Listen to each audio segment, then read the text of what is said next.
ఇదైతే కంప్లీట్‌గా బెంగుళూరు స్టైల్ అండి. బెంగుళూరులో ఎక్కువగా తిన్నాను నేనైతే. కొసంబెరి అంటారు. ఇది పెసరపప్పుతో చేస్తారు. ఫెస్టివల్స్ టైమ్‌లో ఎక్కువ చేస్తారు. వినాయక చవితి టైమ్‌లో ఎక్కువగా చేస్తూ ఉంటారు ఇదైతే.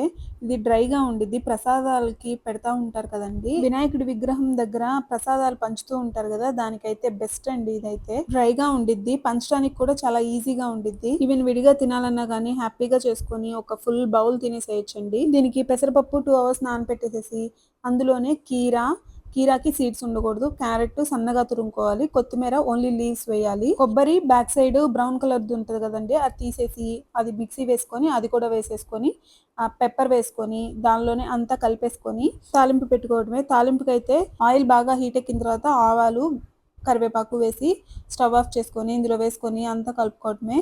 ఉప్పైతే సర్వ్ చేసే ముందే వేసుకోవాలండి. అంతేనండి. తప్పకుండా ట్రై చేయండి. చాలా బావుంటది. నచ్చితే లైక్, షేర్ అండ్ సబ్స్క్రైబ్.